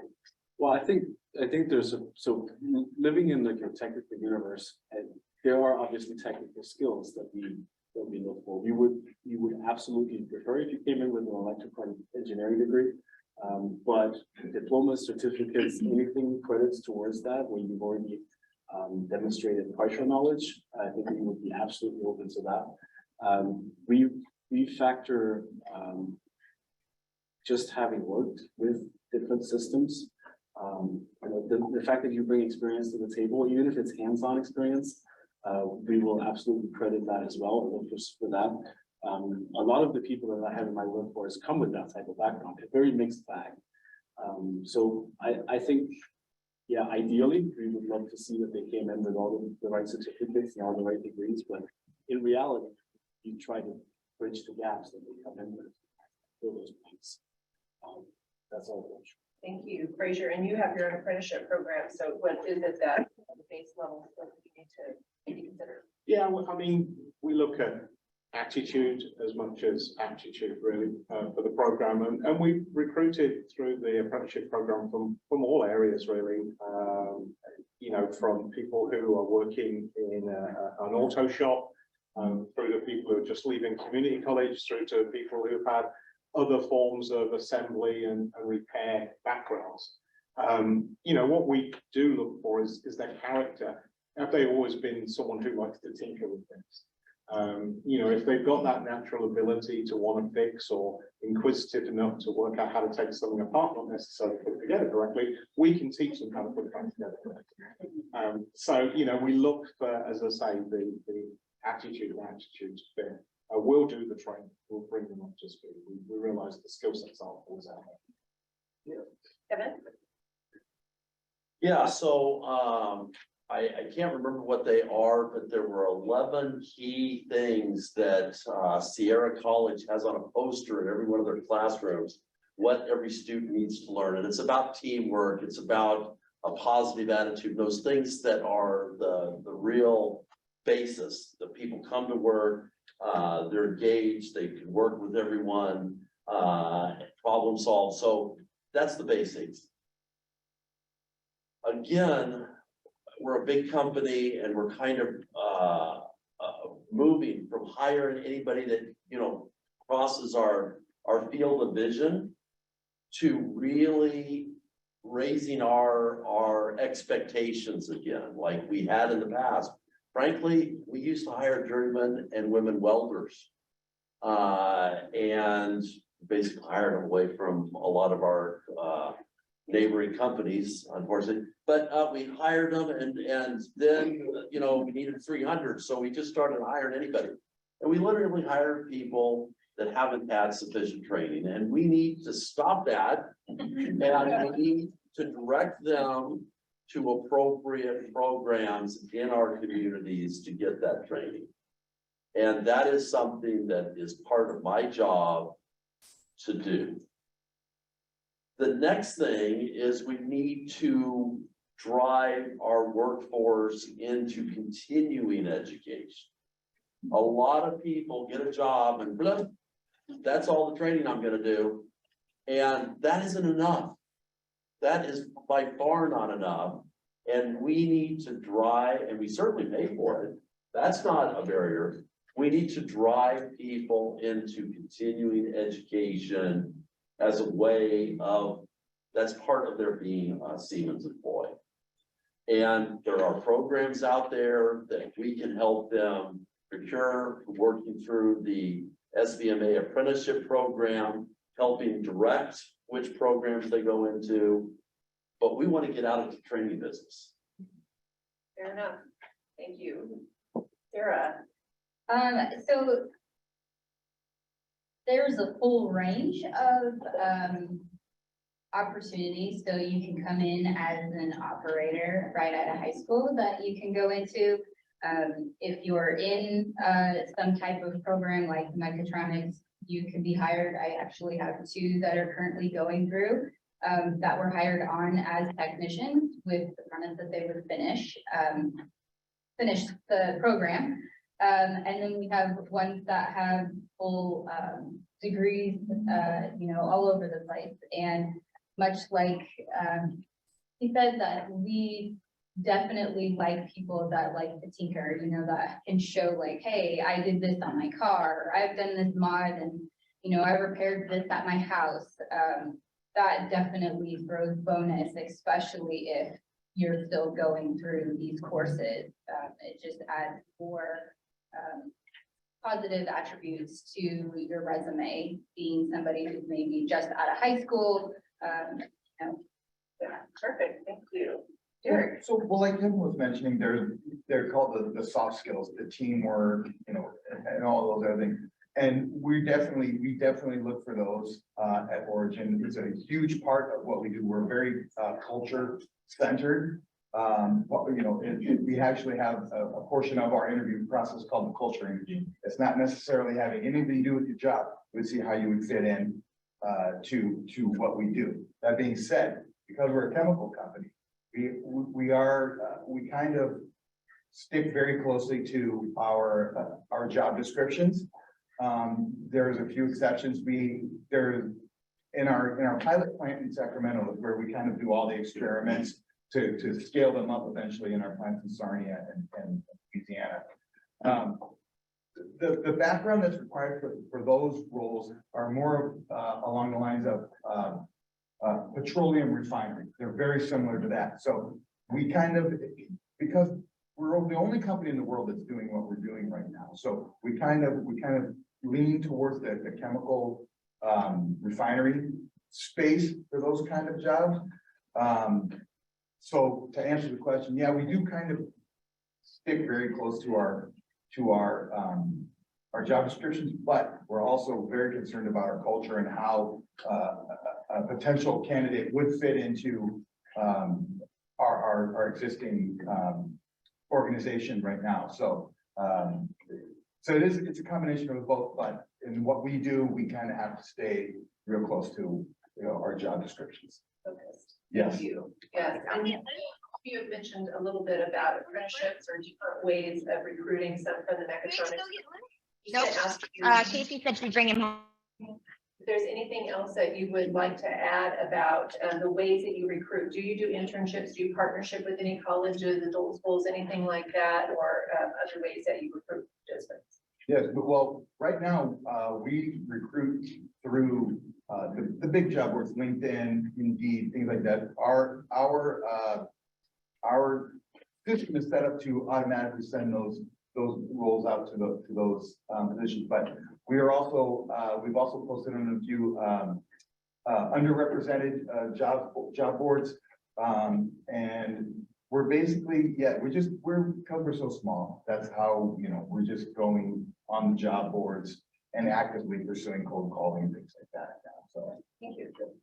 There. Yeah, we post on LinkedIn, all those main sites as well. We work with the mechatronics program. I know we've reached out, I think maybe the AR, one of their programs before. We've actually hired a recruiter to try to get people. So we're open to any type of help we can get. So yeah, partnerships, we will welcome them all. We do internships also. Chemists, organic chemists, even community college, we have a couple of applicants from community colleges as well. So out here in West Sac, yes, we are doing internships for college students. Just want to get that out there. We've done internships as well in the past. We're not currently doing any, what you consider the two that are in the program maybe, but we have done it in the past when we have candidates. Perfect. Kevin, I know you partner with Charles A. Jones, other. We do, but a real official intern and externship, we don't do a whole lot of. Frankly, what Siemens is focused on and will continue to focus on is to make people aware of manufacturing. We heard it from Lance, we're the best kept secret. So we quite often invite high school students in CTE programs. But really, CTE instructors out there, we're wanting to help you recruit your 8th graders in. We got to get young people into tracks that are kind of interested in, we're playing the long game here. We've got contracts out to 2030. We want people that are entering into these programs. And then the second thing is we are working with the community-based organizations and making a commitment not just to hire an underserved community person or a woman, if they happen to meet all the qualifications and show up for the job. We're out there recruiting to get them interested in these jobs, learning about these jobs, supporting them. What we heard from Baton Rouge really resonated with me. It just doesn't happen. You have to really be out there and foster that. And Siemens is committed to doing that. Lord knows, it doesn't sound like we're quite like ExxonMobil, but we're committed to doing that. And that's a long-term thing, but that's got to be our focus, and it is. Intentionality of diversifying the workforce. Thank you. Absolutely. Fraser, any internships or how do you? Yeah, so we post on social media, LinkedIn, as everybody does these days. We try and avoid recruiters because they tend to bring people for the wrong reasons. We found word of mouth is great. Friend of a friend or family member 3 generations ago, whatever. We find a lot of people enter our door that way. Obviously, our website, we have openings on there. But we do try and run student days. So we have about 15 offices throughout the USA. whenever we do what we call tech days, which are for our customers, we normally tag on an additional day as a student day, and we invite local community colleges to bring students along and show them the type of equipment we produce and stuff like that. I haven't got the date of what we're going to do in Davis this year, but we are planning to do it at some point in Davis this year, to have a student day where we can bring a large number of students in to actually see what we build, and also the typical career outlets around the state teams. Okay, when you find that date, if you share it with Danielle, we'll share it with the group. Thank you. Yeah, us as we're open on all the traditional recruiting channels. You guys have already gone over, but a big part for us is internal referrals. We actually promote that quite a big deal. It gets us the right candidates through the door that we get through the traditional recruiting channels. But I think what matters the most for a company like us is probably to just be here with you guys today and be out there talking artificial intelligence. I think there's a perception that you know, when you look at manufacturing or technology that goes into manufacturing, that cannot, there's absolutely a pathway to be at the forefront of technology and still work in that segment, still work in that industry. And I think it's our duty to somehow come out and create that awareness that those opportunities exist, and they're really cool and they pay well. It's fun. Perfect. We recently did an information technology advisory, and some of what we heard from that panel was really just to build awareness of artificial intelligence in middle school, and just talk about it, get that conceptual knowledge of it, so students are more interested or have some foundational knowledge. I'll start with you because this conversation kind of goes right where you are. What do you see for the industry in the next 3 to 5 years, and what should educational programs focus on? For our industry, it is going to continue to challenge the technology to deliver more. We work in food. Everybody needs food, and we've got urbanization is increasing, the population is increasing, there's increasing demands on the food supply chain, and the technologies that we bring is really a core element in gaining efficiencies and gaining profitability into that. So we're going to continue to see technology get challenged. We are struggling to keep up as it is, so we need smart minds, we need smart people that can help us to continue to gain those, to look for those gains and keep us competitive. So we need people. Perfect. Thank you. What do you see in the next 3 to 5 years coming, and how can educational programs support? So certainly, I sit on a couple of government boards as well. Manufacturing is just going to continue to grow. There's the broken supply chain issue caused a huge resurgence in manufacturing in the USA as soon as COVID hit, and that's continued to carry on that growth. But we see more and more automation coming into the technology. What we sell big customers, a lack of skilled employees out there. So that growth is going to continue. And just to add to the numbers where it showed the jobs dropped off in California around 2019, that was all down to Boeing and the MAX 737 effect, the MAX 8. Then they put that program on hold. There was a lot of aerospace manufacturing jobs actually went by the wayside. Now that program's come back, there's job openings back again in manufacturing and aerospace, specifically that MAX 8 program. Thank you for explaining that to us. Kevin, what do you see in the next 3 to 5 years? Yeah, so our company, it's all baked in. Customers have fortunately voted with their feet and picked our company to build their next fleet. As I said, our orders are kind of booked out to 2029, 2030. What I want to see is some of that intentionality of really diversifying our workforce. 50% women. I mean, duh, that's what it should be. And many of I think we have 15% of our welders right now are women. So we have a long ways to go there. Frankly, somebody in the boardroom, and I was there when it happened, thought it was a great idea to go to Tulsa to recruit welders. And there's great welders in Tulsa. They came here, they worked for 6 months, they were homesick and they left and went home. And we were just right back where we were. Develop the welders here, people that already live here. So it's that kind of thing. We're committed to working with the programs here to get trained people so we can hopefully reduce our internal training and focus on building our product. Same things as you mentioned. Certainly automation, smaller effect for us. It's going to be highly manual still, but some automation effects there as well. Sarah, what do you see for TSI semiconductors next 3 to 5 years from the educational programs help? I'm really hoping we'll be able to grow our workforce in the hopes that we will be a lot busier. Now that, COVID's kind of taped off, and same with like the aerospace stuff.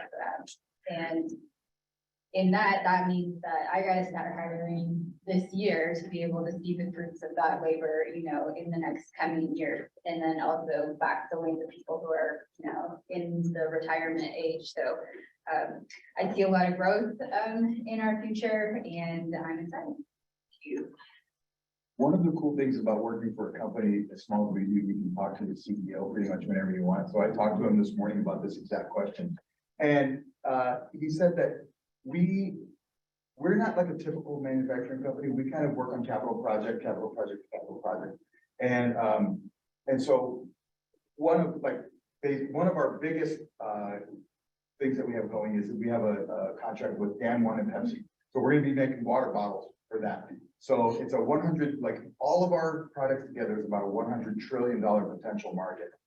So it's a lot, there's a lot of potential there. But the thing that John, our CEO, told me was that the highly skilled labor is what we're gonna need. We're gonna need highly skilled welders, electricians, pipe fitters, things like that. And that's kind of what we're looking for, because what we do lends to that. So we really be looking for those kind of jobs in the future. So 3 to 5 years is that's starting from now. What we can potentially do, you could affect a lot of different industries from what we do. So it would, we don't know yet if there has to be any, like retrofitted to make a lot of these existing, products that we're going to kind of reinvent almost. But the need is still going to be there for those trades, those highly skilled industrial trades. And we also mentioned that those trades are also geographically flexible too, and you can still get paid very well, being, a welder, living in California or being based in California and going around the country. So those kind of trades are very lucrative to employees as well. So it would be a good idea to get that training. Okay, perfect, thank you. So are they traveling positions? Is that what you're saying? But not for us, no. But just saying, Well, they're in available general. throughout the country. Yeah, in general, if you were a really good welder or a really good pipe fitter, you could get a job pretty much anywhere in the United States. Thank you. So, yeah. And then the last question I have for you, and if you're able to stick around for questions from the audience, is anything you're doing intentionally to diversify the pipeline for campus? I know you're a smaller company, starting out. Well, yeah, well, Sorry with you, sorry yes, about no, that. that's fine. We have paired with a consulting group. We've done a DEI survey. We did it last year, and we have a contract to do it with them for 2 more years. So, and it's all anonymous, so no one feels self-conscious or no one knows anything about who's reporting or anything. And we've started DEI subcommittees, and this year we focused on bringing a more diverse group into Origin. So that's part of what I've actually been doing, is working on the recruiting and sourcing of a wider range of diversified candidates. Thank you. Sure. Not recently, we haven't really been looking just because of the downturn, but I'm hoping in the future, and then meeting new people here and resources here to be able to get all. Thank you. Yeah, Siemens is in it, needs to do a lot more. I'd like to make a shout out to Mike Bell and California Mobility Center, who's already developing some of those pipelines, already lined up with community-based organizations, and can work with manufacturers like us to kind of get that going. Thank you. Great. Yeah, I mean, we look at diversity, we look at the stats. We've seen a huge influx of females into our business, which is non-traditional for manufacturing. We've been pleased to embrace that, and they're working out just as good, if not better, to be honest, than some of the guys. We find customers tend to gravitate more towards the female staff than our male staff when it comes to fixing equipment, certainly. But they seem to have a more sympathetic ear, shall I say, than it's interesting. I mean, it really is. When I look at the customer feedback we get, it's actually quite amusing. But yeah, so you know, we have no barriers to entry in our company. We do look at every candidate on their merit and ability. Yeah, thank you. Same for us. I think in recent times, we've done a lot in terms of getting transparency created, what is the combination that we have in our workforce. I think we've got a really diverse workforce already, both in nationalities, backgrounds, cultures, languages. But I will resonate with, so I think there is in field service, it is a predominantly male-dominated world. And some of the absolute greatest success stories I've seen have come from female field techs.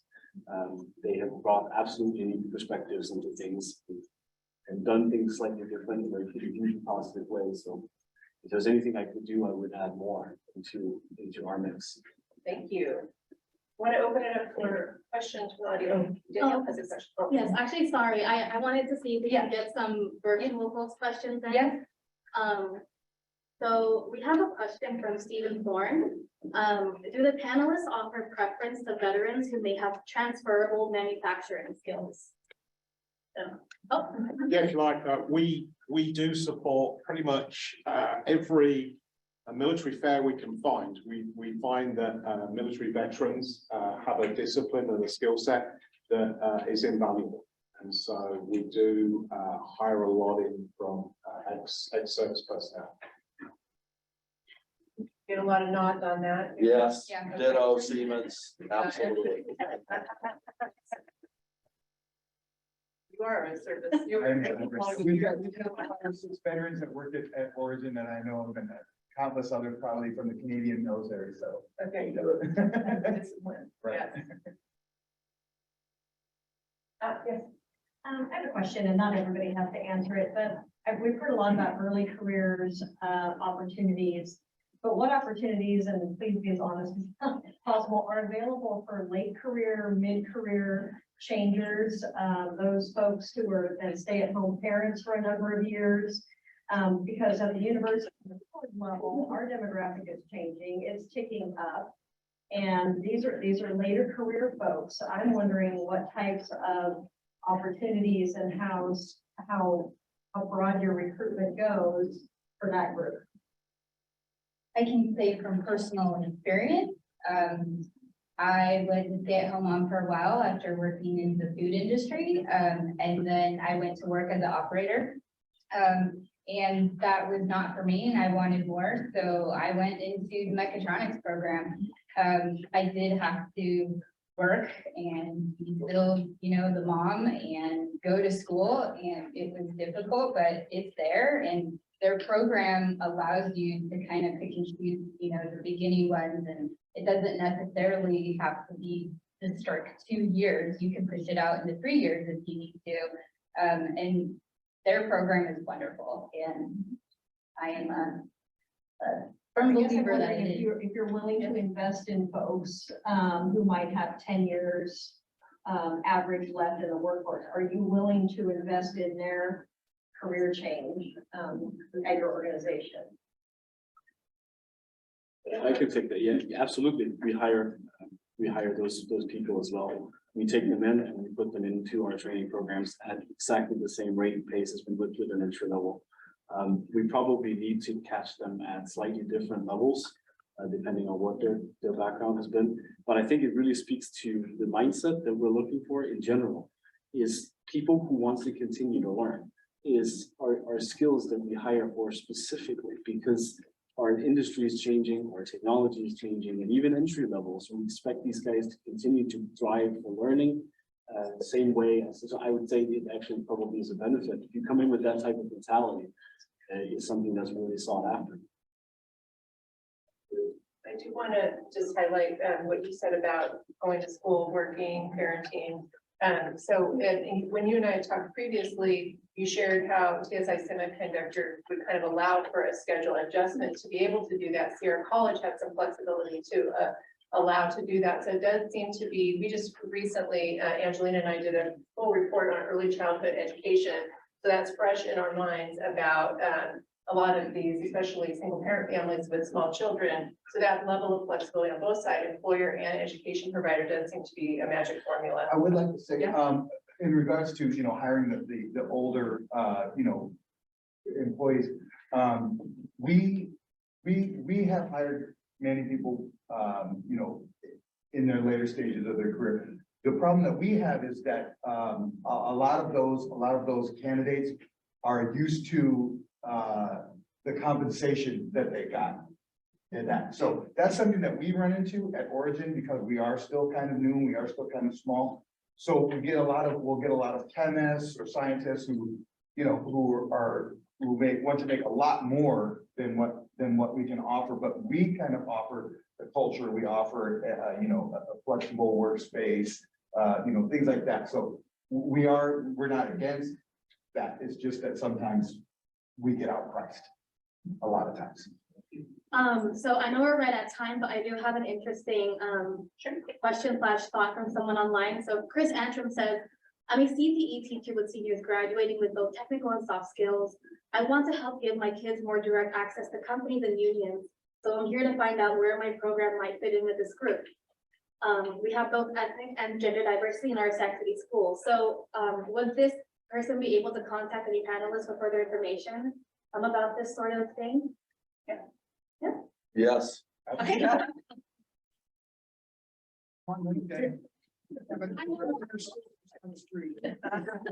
I know that folks probably have lots of other burning questions, but part of the registration form was to ask if folks were comfortable with sharing their contact information. And so part of our post-event materials will include that list. So feel free to ask each other questions. We're also going to move into our post-event networking very shortly, but just wanted to thank all of you for being here with us today.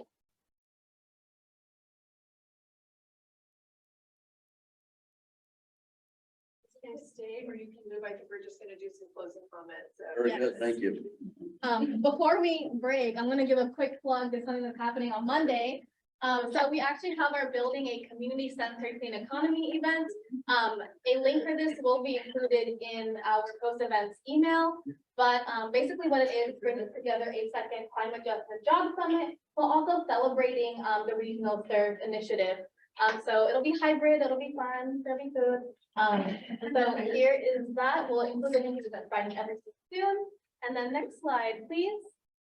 And then, yeah, just thank you. If you could take some time to please take our post-event survey so that we can continue to improve, that'd be great. We also have some contact information up here, which will also be in the email. I know it's kind of hard to see, so don't sweat it. But yeah, just thank you so much, all of you, for participating and being here with us for this important discussion. And that's a break.